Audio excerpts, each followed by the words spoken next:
Somos católicos para la gloria de Dios. A veces en nuestra vida nos preguntamos tantas cosas de nuestra fe y no encontramos como una respuesta, pero la respuesta es muy sencilla. Solo basta con tener algún conocimiento, volver a la lectura. Hay muchos libros maravillosos que nos dan mucho conocimiento y quiero compartirles algunas razones de nuestra fe que he encontrado en un libro escrito por un sacerdote de nombre José, donde nos va a dar enseñanzas importantes y de gran conocimiento para acrecentar nuestra fe, como por ejemplo, ¿qué es la Biblia? La Biblia y de qué nos habla. La Biblia es un conjunto de libros que el pueblo judío y todos los cristianos consideramos sagrados, porque han sido revelados por Dios. Es la palabra Biblia que se deriva del griego Biblia y en plural biblios, que significa muchos libros. Así la Biblia es una biblioteca con un conjunto de 73 textos que tienen en común un mismo mensaje. La Biblia trata de las relaciones entre Dios y nosotros.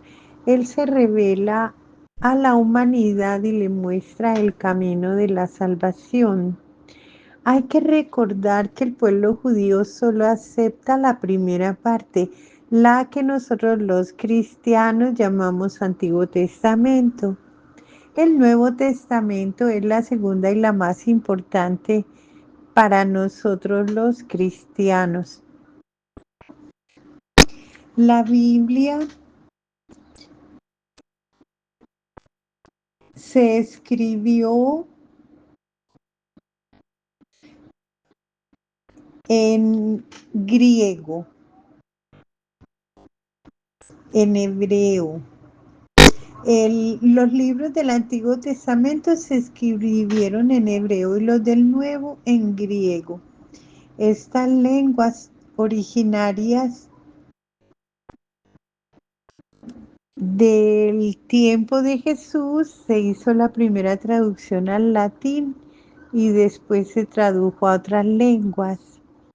La Biblia no fue escrita por una sola persona, fue realizada por diversos autores inspirados por Dios durante casi 1000 años, por lo que se refiere al Antiguo Testamento. El Nuevo fue escrito por los apóstoles de Cristo y algunos colaboradores de ellos durante un periodo más o menos entre 60 y 80 años. Con la muerte del apóstol San Juan, que fue el último en morir, terminó de escribirse. Este libro refleja la vida de esos tiempos y por ello encontramos muchas tradiciones orales y escritas que los redactores tuvieron a su alcance, especialmente en lo que se refiere a la persona de Jesucristo, todos sus recuerdos, sus experiencias, toda su misión. La Biblia la podemos encontrar escrita en varios géneros literarios. Incluye historias verdaderas, parábolas, cantos, poesías, leyes y normas, discursos, cartas, hechos históricos y anuncios sobre el futuro. La Biblia contiene 73 libros, 46 del Antiguo Testamento y 27 del Nuevo Testamento. ¿Y cómo podemos comenzar a leer la Biblia? Lo más recomendable es leer el Nuevo Testamento, los Evangelios, los Hechos de los Apóstoles y las hermosas cartas o epístolas de San Pablo. Esos libros son claros y sencillos, no necesitan de una mayor explicación para comprenderlos. Entender los libros del Antiguo Testamento y del libro del Apocalipsis, de pronto sí se requiere un estudio particular o especialmente un guía que nos ayude a reconocer los distintos momentos históricos en la cultura de ese tiempo y en los signos. La Biblia como un libro de lectura personal será siempre de gran ayuda para nuestra vida espiritual y para formar nuestra propia fe. Sin embargo, para poder sacar o poder discernir, necesitamos sobre todo la ayuda del Espíritu Santo. eh, Tener como una orientación para no caer en errores y en falsas interpretaciones, porque la Biblia no es interpretación personal. La Biblia católica es diferente a la de los demás grupos, aunque la mayoría de los otros grupos religiosos reconocen todos los 27 libros del Nuevo Testamento. En el Antiguo Testamento solo aceptan 39. Otras Biblias omiten los libros de Tobit o de Tobías, Judith, los dos libros de Macabeos, el 1 y el 2, Eclesiástico, Sabiduría y Baruch. Además, no reconocen algunas partes de los libros de Esther y de Daniel. A todos esos libros se les llama deuterocanónicos. Por eso, si se desea apreciar y leer una Biblia católica completa, hay que fijarse que tenga también estos libros deuterocanónicos, que sean 73. ¿Los judíos usan nuestra Biblia? Sí, más aún tenemos que decir que nosotros los católicos usamos la Biblia del pueblo judío, ya que reconocemos al único Dios tal como ellos lo conocen, pero tenemos nuevos elementos a partir de la enseñanza y la revelación definitiva de Jesucristo. Ellos utilizan el Antiguo Testamento, pero no aceptan el Nuevo Testamento porque no creen que Jesucristo sea el Hijo de Dios y siguen esperando que venga el Mesías. Los judíos llaman a los primeros libros de la Biblia la Torá, es decir, el libro de la ley. En el Antiguo Testamento se anotaron inicialmente solo 4 consonantes para referirse a Dios, ya que en la lectura hebrea no se utilizan las vocales. Esas consonantes fueron Y, H, W, H. Con el paso del tiempo se le agregaron a esas 4 consonantes algunas vocales, lo que nos lleva al nombre de Yahvé y Jehová en otros. La pronunciación más antigua es Yahvé, por eso es la que se utiliza en nuestra iglesia. Lo importante es su significado. Yo soy el que soy y yo soy el que seguirá estando junto a ti para tu salvación. Eso lo vemos en Éxodo 3:1-15. En el Antiguo Testamento también se utilizaron los nombres de Elohim, el Hijo de los Dioses, Adonai, el Señor, para dirigirse a Dios. También debemos recordar que Jesucristo no habló de un nombre en especial para dirigirse a Dios, sino que más bien en su actitud se refirió a la relación que deberíamos tener con Él cuando utilizó la palabra Abba, que significa padre o papá.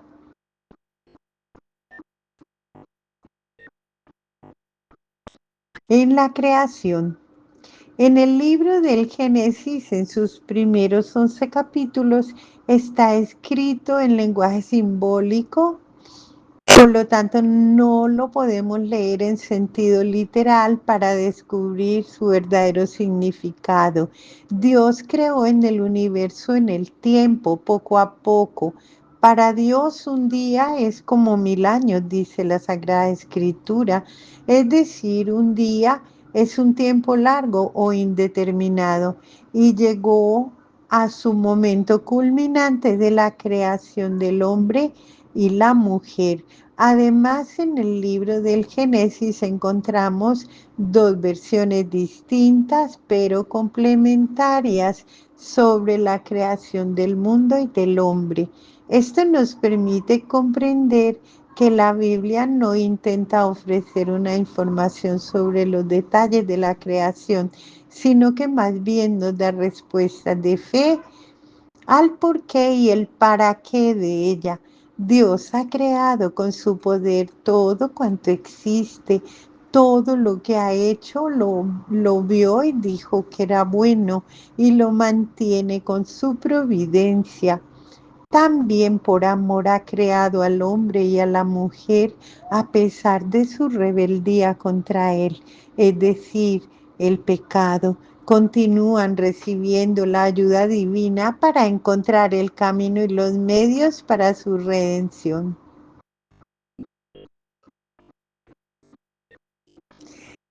Se dice que Adán tuvo otra mujer llamada Lilith.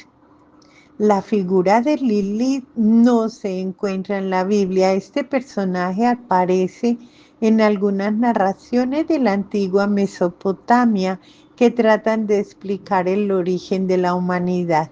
Lilith sería como una especie de diosa maléfica que se alimentaba de la sangre y los tuétanos de los recién nacidos, por lo que era especialmente peligrosa para las mujeres que daban a luz. Para protegerse de ella se utilizaban hechizos y amuletos. Las narraciones sobre Lilith probablemente tienen su origen en tradiciones de los sumerios, los acadios, y aunque llegaron a influir en el mundo judío, nunca llegaron a considerarse parte de la Biblia. En la mayoría de las versiones de la Biblia no aparece el nombre de Lilith y únicamente aparece un texto del profeta Isaías en 34:14 como un sinónimo de espíritus malignos. En el mundo de la cábala y algunas interpretaciones judías, el personaje llegó a tomar alguna importancia y se elaboraron diversas teorías, en general condenatorias por considerarla una especie de ser diabólico. El Talmud, antiguo comentario hebreo sobre la Biblia, la describe como un personaje con rostro de mujer, cabellos largos y un cuerpo dotado de alas.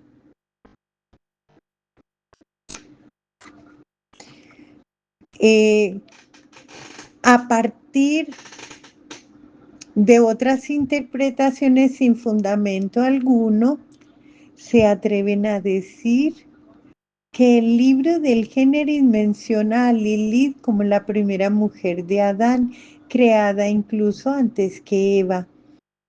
A partir del siglo XX, algunos promotores del feminismo presentaron a Lilith como el modelo de mujer pasional y combativa. emancipada social y sexualmente, y enemiga de la esclavitud que supuestamente adquiere con el nacimiento de los hijos. Quienes la presentan como ese modelo de mujer afirman que ella representa la anticipación frustrada de la liberación femenina y que por ello fue condenada por los que deseaban someterla, los que la presentan como un demonio, vampiro o ser maligno. Los mismos intérpretes opinan que para contrarrestar la imagen de Lilith, los judíos exponen a Eva como el modelo de la mujer sometida a su esposo y encadenada a las tareas de la maternidad. Si tomamos en cuenta que sobre esa opinión de modelos femeninos no existe ningún rastro en la Biblia, ni en la literatura del mundo antiguo, podemos concluir que la interpretación en cuestión carece de total validez. También se dice que el fruto prohibido, no se nos dice que el fruto prohibido fue una manzana. El capítulo 3 del libro del Génesis solo menciona el fruto prohibido, pero no indica las características del mismo. Por supuesto, dicho libro no está hablando de ninguna fruta en particular, sino que el lenguaje simbólico nos habla del árbol de la vida y el árbol de la ciencia del bien y del mal, dos aspectos que el hombre debe respetar porque solo a Dios le corresponde definirlos. Sin embargo, la mayoría de los artistas del arte figurativo, de pinturas y esculturas, ha utilizado la manzana por la influencia grecolatina que presenta en la mitología ese fruto como fuente de discordia, reduciendo su significado y equivocando su simbolismo. Según esas fuentes, los dioses se encontraban reunidos cuando se presentó la discordia, al ofrecer una manzana de oro a la más bella de las diosas. Cada una de las deidades femeninas se consideró dueña del fruto, a tal grado que comenzaron a discutir entre ellas, involucionando no solo a los dioses, sino también a los humanos. Los artistas no tuvieron ningún problema en hacer una analogía entre la mitología y el texto bíblico al considerar que con el pecado se originó la lejanía con Dios, la discordia entre la pareja y el desorden en el mundo. Aunque en las representaciones puede aparecer otros frutos, en general se presenta la manzana y el higo. ¿Con qué se cubrieron Adán y Eva cuando se sintieron desnudos? Algunas pinturas de grandes artistas presentan a la primera pareja vistiendo pieles de animales, pero de acuerdo con la narración bíblica, Adán y Eva se cubrieron con hojas de higuera. Uno de los significados en el hombre y la mujer sin Dios lo han perdido todo, por ello se descubren desnudos, es decir, sin nada, indefensos ante la realidad de la que son dueños cuando han estado con Dios. ¿Cuántos hijos tuvieron Adán y Eva? El capítulo 4 del Génesis dice que 3. Caín, Abel y Set. Naturalmente debemos entender en sentido figurado que toda la humanidad tiene el mismo origen, la creación de Dios y la generación humana. Adán equivale al hombre, Eva a la madre, de todos los seres vivientes. Son símbolos y representan también una realidad. La humanidad comenzó en un momento determinado, comenzando así la historia en cualquier parte del mundo. Si Adán y Eva solo podían comer frutos, ¿cuándo comenzó el hombre a comer carne? Hasta después del diluvio, nos dice Génesis 9. Se habla de etapas distintas del desarrollo del hombre. Recordemos también que Jesucristo declaró buenos y puros todos los alimentos. Lo vemos en Marcos 7:19. ¿Por qué la paloma es signo de paz en la Biblia?